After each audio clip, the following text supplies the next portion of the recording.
Eh bien, salut YouTube, salut la communauté. J'espère que vous allez bien. Je vous souhaite mes meilleurs vœux pour cette nouvelle année, hein, de la réussite dans votre trading et dans tout ce que vous voulez accomplir autour également. Et on va démarrer cette vidéo. Donc, je ne sais pas encore si ça va être une grosse vidéo entre guillemets, une vidéo un peu longue ou plusieurs petites vidéos, puisque j'ai noté quand même deux, trois petits sujets à, à aborder sur cette série de vidéos, on va dire. Parce qu'à chaque fois, je dis que je vais en faire et puis ou j'oublie ou j'ai pas forcément le temps. Et donc, du coup, bah là, je m'y mets pour cette nouvelle année. Pas comme une nouvelle résolution, mais juste parce que c'est un moment où je peux prendre le temps de le faire et j'ai envie en plus.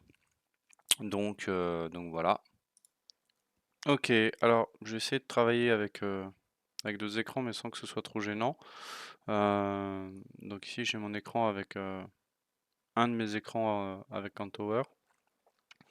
Et ce que vous allez pouvoir voir en haut au niveau des connexions, c'est que j'ai rajouté Alpaca et Gate.io, tout simplement parce que en fait, je voulais avoir aussi, juste à titre d'information, un exchange crypto pour avoir quelques cryptos sous le nez, et Alpaca parce que bah, en fait, j'avais déjà fait un compte il y a longtemps pour essayer de trouver des cotations des stocks, des actions sur Cantower, pas être obligé de les avoir ailleurs en fait.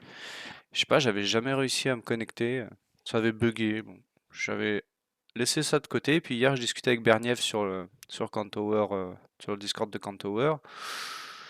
Il m'a dit qu'il l'utilisait, que ça buguait parfois, mais du coup, je suis retourné dans mon compte, j'ai trouvé l'API, je l'ai mis, ça s'est connecté, ça a fonctionné direct.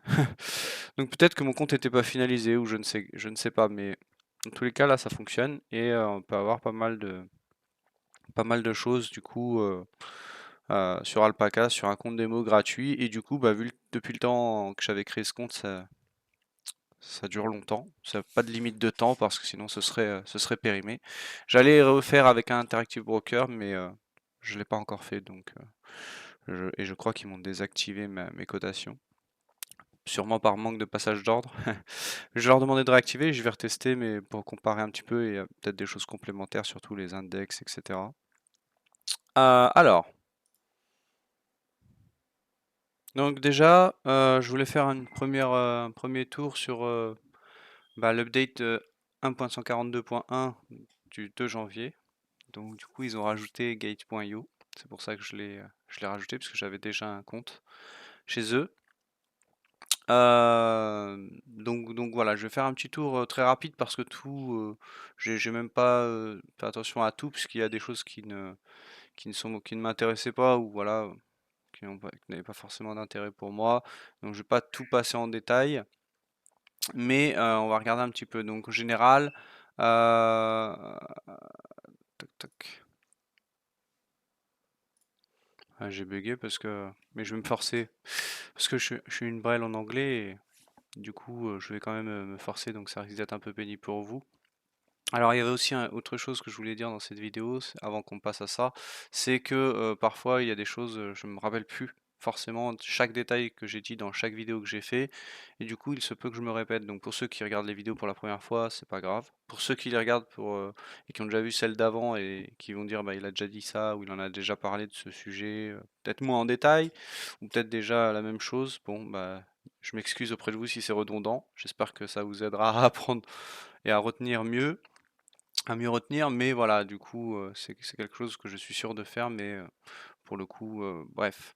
Alors, donc du coup, là, en général, added display of the name of the currently selected word page, the main toolbar. Donc là, ça, c'est en fait, euh, maintenant, quand vous avez ici, votre workspace, donc sur ce Cantower, j'ai qu'un workspace, fresh foot, pour le futur, bah, vous avez le nom qui s'affiche ici dans la barre, voilà. C'est tout, c'est juste ça. Vous pouvez utiliser des MP3 pour les sons d'alerte, donc mettre votre propre son. Voilà, ça. Ok, bon. Ah oui, all collapse, Ok, ça veut dire qu'on peut tout dégrouper ou grouper à certains endroits. Je l'ai vu dans la liste, dans la wishlist par exemple. Bon, ça, je sais pas. Possible un autosave after closing setting, ok. Alors, dans les analyses d'options, ils ont rajouté aussi qu'on peut plus customiser les options, euh, les colonnes, les panneaux d'ordre. Les templates, des fois il y avait un bug, ça se sauvait pas et maintenant c'est bon. Donc ça, pourquoi je le lis? Parce que je suis pas formateur et expert des options, mais je m'y intéresse. Déjà de par la formation de Jay sur derivative trading, que je suis toujours et que je recommande au plus grand nombre. Mais aussi parce que voilà, ça a un intérêt. Et du coup, dans Gantower, petit à petit se développe le panel des options et c'est quelque chose que je vais aborder brièvement pour le présenter. Je pense que je ferai une courte vidéo parce que ça sera pas très long, mais une courte vidéo à part de celle-ci, donc qui sera moins longue, mais voilà, qui sera séparée parce que je pense que chaque sujet aura le droit à sa petite vidéo au lieu d'en faire une qui va durer 30-40 minutes. Donc order placeur stratégie, voilà, bon, je vous invite à traduire et à regarder par vous-même pour voir tout en détail. Maintenant, vous pouvez aller dans les paramètres d'une connexion si elle est déjà connectée. Volume analyse, voilà, ils ont ajouté sur les time statistiques, ils ont allumé des choses, pareil sur les profils d'étape. Watchlist, bon, bah, pareil, des trucs sur les commentaires qui ont été résolus. L'Open Interest Crypto.com, Statmatrix, je m'en sers pas.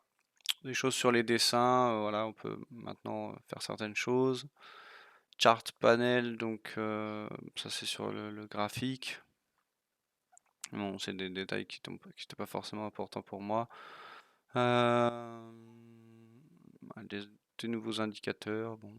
Vous avez une moyenne mobile basée sur le volume, un peu comme le VWAP.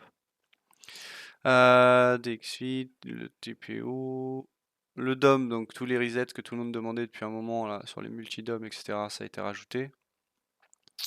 Copy trading, historical, donc tout ça. Alors maintenant, oui, alors ça, comme c'est très rapide, je vais le dire parce que je l'utilise. Quand vous avez un surface DOM, donc je vais par exemple dupliquer ce panneau. Quand vous avez un surface DOM comme ça, hop, donc bon, on est le matin, donc ça va peut-être pas être forcément très judicieux. On va attendre. En fait, non, je vais pas faire ça parce que vous voyez, le temps que ça charge, je vais plutôt faire ça et vous montrer là. Donc maintenant, vous pouvez filtrer. Vous pouvez filtrer le minimal size. Donc là, c'est sur auto. Si je mets en personnalisé, taille, non, sur auto. Minimal trade size, là, si je mets 50, il n'y a plus rien qui s'affiche parce qu'il n'y a pas eu d'ordre au marché ou frappé de 50. Donc si je mets 5, vous voyez, on en a quelques-uns. Si je mets 10, il y en a beaucoup moins. Donc vous pouvez filtrer.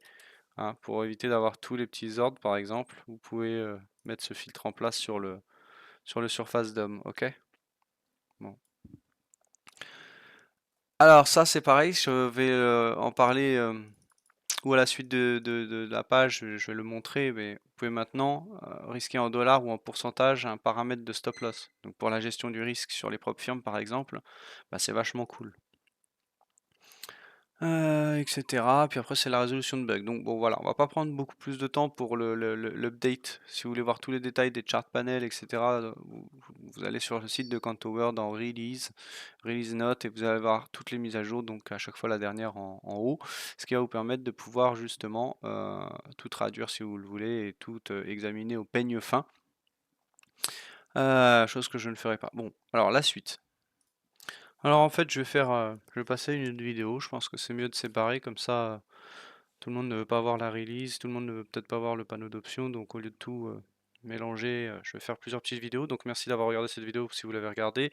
Et je vous dis à bientôt dans une prochaine vidéo. Et je vous souhaite encore mes meilleurs vœux. Et à bientôt.